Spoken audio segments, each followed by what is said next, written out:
classroom. We are previously we are discussing about what is polynomial and what is variable and constant. So first of all we are going to solve some question and then proceed to next topic. So our first question is कि ये जो है, ये लिखा जो गया है वो पॉलिनोमियल है कि नहीं. पॉलिनोमियल की डिफिनीशन क्या थी कि होल नंबर होना चाहिए वेरिएबल के पावर में. So we are going to solve it, तो पता चलेगा हमें कि ये पॉलिनोमियल है कि नहीं. और 4 की पावर x है, मतलब x की पावर में 1 है. तो हमें पता है कि अगर नीचे से वेरिएबल ऊपर लेके जाते हैं तो पावर में माइनस हो जाता है, और -3 एज इट इज़.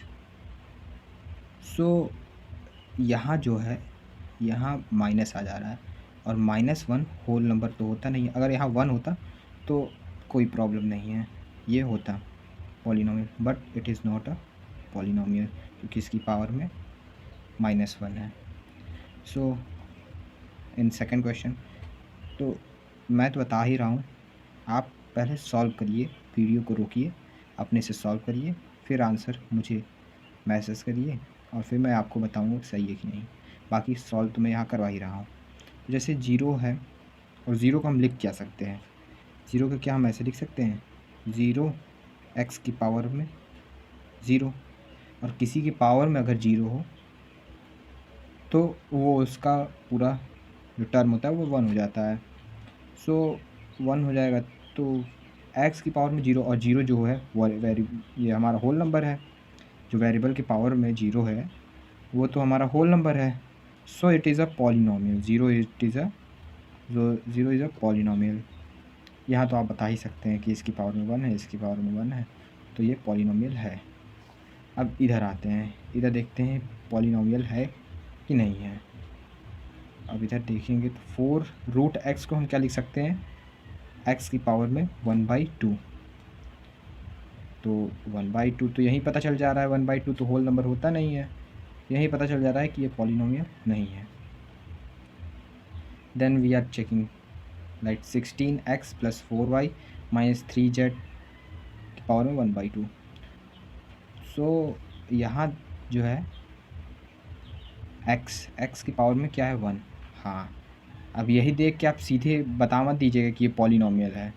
हम देखिए, हम लोग अब आगे और क्वेश्चन, मतलब उसी में और को देखेंगे कि पॉलिनोमियल है कि नहीं. और वेरिएबल हैं, जैसे 3 वेरिएबल हैं इसमें, और तीनों डिफरेंट है, और तीनों की पावर को हमें चेक करना होगा, फिर किसी हम कंक्लूजन पे पहुँचेंगे. तो y की पावर में क्या है, 1. So it is also a polynomial. But in the case of z की पावर में तो 1/2 वो, so it is not a polynomial.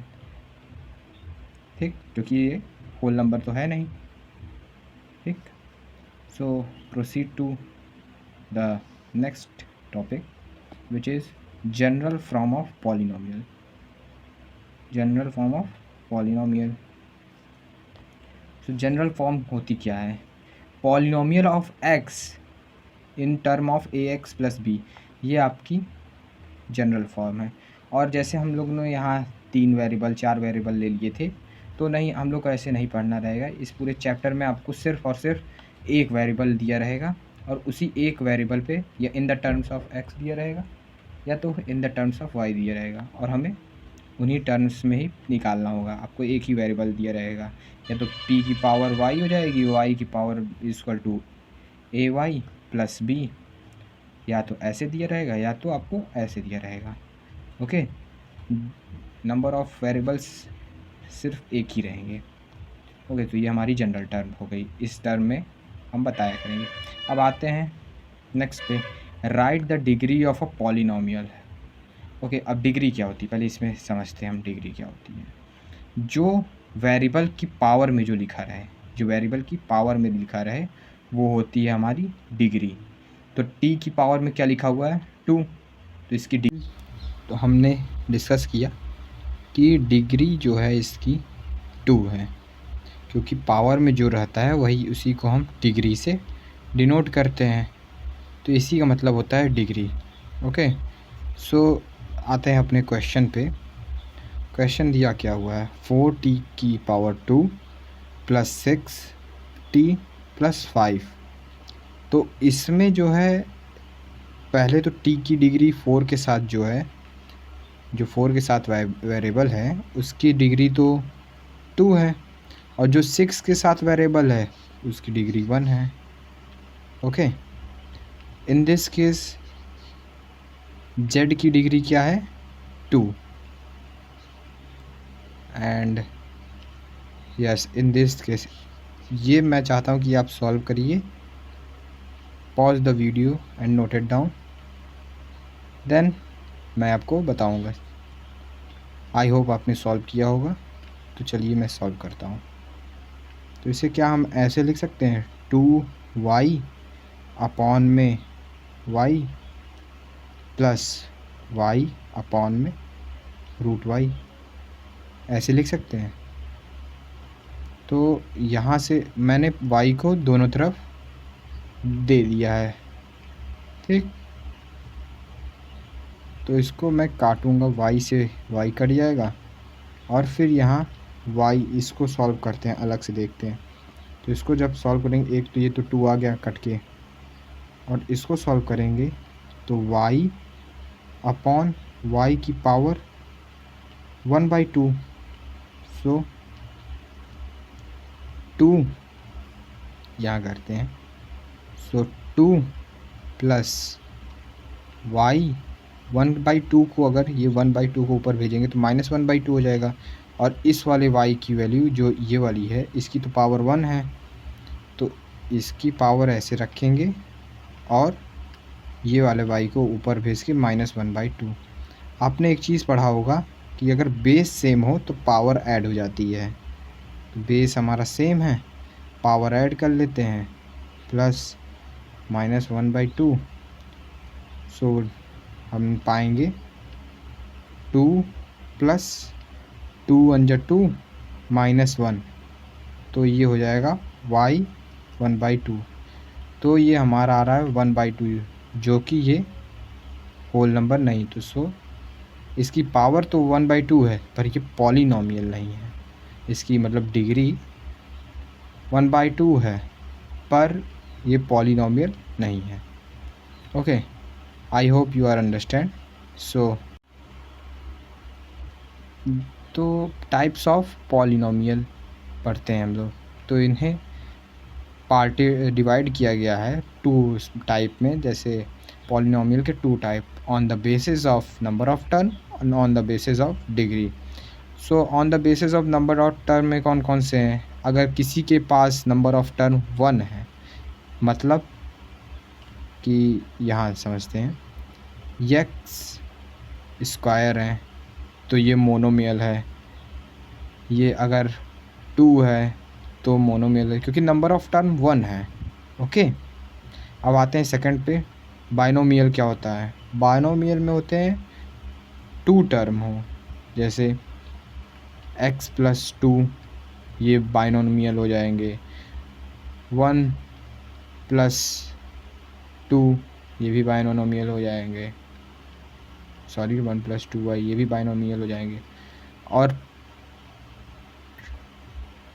Binomial, monomial, binomial and trinomial. Trinomial में क्या होते हैं, 3 टर्म्स होंगे, x plus y plus 3, so number of term 3 रहेंगे, तो ये मोनोमियल हो जाएगा, ट्राइनोमियल हो जाएंगे। Okay, so we are proceeding to on the basis of degree. Degree क्या होता है, अगर किसी की डिग्री, किसी भी पॉलिनॉमियल की डिग्री, यहाँ बताता हूँ मैं, अगर किसी भी लीनियर क्या होता है जिसकी डिग्री 1 हो, means x plus 6 equal to 0, तो x की डिग्री क्या है 1, तो लीनियर है ये। ओके, और दूसरा हमारा क्या है, अगर 2 हो, पावर उसकी वही डिग्री अगर 2 हो, x square plus y equal to 6, या एक्स, क्योंकि हम लोग एक ही में पढ़ना है, एक ही तरह के वेरिएबल्स हैं, तो इसे एक्स लेके चलते हैं। ठीक, तो इसकी डिग्री 2 है तो ये क्वाड्रेटिक हो जाएगा। और यहीं x3 हो जाए तो ये क्यूबिक हो जाएगा। Okay, I hope you are understand. If you have any type of doubt then message me. Okay, so चलिए फ्रेंड कुछ क्वेश्चन करते हैं जिससे आपको क्लियर हो जाए। माफ़ करिएगा, छोटा साथी आ गया था बीच में तो चलिए शुरू करते हैं। अरे टेक्निकल गुरुजी वाली लाइन हो गई तो आइए शुरू कर दिए। चलिए एक क्वेश्चन इसमें है, जैसे दिया हुआ है on the basis of term बताना है हमें और on the basis of degree बतानी है हमें। ठीक, तो इसमें कितनी डिग्री है, पहले तो डिग्री पे देखिए। डिग्री है, हाईएस्ट डिग्री क्या है 2, तो हाईएस्ट डिग्री अगर 2 है तो मतलब ये क्वाड्रेटिक है ना। एंड इसमें दो टर्म है, दो टर्म है तो ये क्या हो गया, बाइनोमियल हो जाएंगे। ओके, 3 होते तो ट्राइनोमियल हो जाते। चलिए एक और क्वेश्चन करके दिखाते हैं। 6x3 + 4x² + 2x। सो इसको आप हमें बताइए ये क्या है, इसकी टर्म के बेसिस पे और डिग्री के बेसिस पे। कमेंट सेशन में जल्दी से मैसेज करिए और फिर मैं बताता हूँ। टाइम हो रहा होगा कुछ 3-4 मिनट के लगभग। सो चलिए मैं बताता हूँ, आई होप आपने मैसेज किया होगा। तो इसके पहले डिग्री के बेसिस पे देखते हैं। तो डिग्री इसकी 3 है, हाईएस्ट डिग्री 3 है। बाकी जो हो उससे हमको लेना देना नहीं है, हाईएस्ट डिग्री देखनी है। हाईएस्ट डिग्री 3 है तो मतलब ये हो जाएगा क्वाड्रेटिक। एंड टर्म्स कितने हैं, 1 टर्म, 2 टर्म एंड 3 टर्म, तो ये हो जाएगा ट्राइनोमियल। ओके, सो अब चलते हैं कुछ क्वेश्चन आपके NCERT 1.1 के पे। सो चलिए एक क्वेश्चन लेता हूँ, इसमें वैल्यू फाइंड करनी है। जैसे वैल्यू ऑफ पॉलिनोमियल है, अब आपको कहीं दे दिया जाएगा, जैसे आपको बोल देंगे 4x + px = 4x + 6, then eight x = 2 पे आप हमें वैल्यू बताइए क्या होगी पॉलिनोमियल की। तो हमें कुछ नहीं करना है, सिंपली जो ये दिया हुआ है x की वैल्यू वो इसमें पुट कर देनी है। ठीक, और हमें लिखेंगे कैसे, 2 4 2 + 6, देन p2 की वैल्यू हमारी आ जाएगी 4 2 = 8 + 6, देन इट इज़ 14। ओके, ये हमारी हो गई वैल्यू। और अब इसी पे आके एक और क्वेश्चन ले लेते हैं। Suppose px = 9x + 6। सो इसमें बोला है एट x = 1 पे निकालिए। तो 9 की वैल्यू p1 = x की जगह पे हमने 1 पुट किया, देन 6 9 6 15, सो आंसर इज़ 15। तो p1 की वैल्यू हमारी आ गई, p1 पे पॉलिनोमियल की वैल्यू आ गई 15। सो आपका यहाँ 1.1 ख़त्म होता है। और वीडियो चाहिए तो आप कमेंट में हमें बताइएगा। और वीडियो अगर अच्छी लगी हो तो लाइक, सब्सक्राइब एंड शेयर करना ना भूलिएगा। धन्यवाद।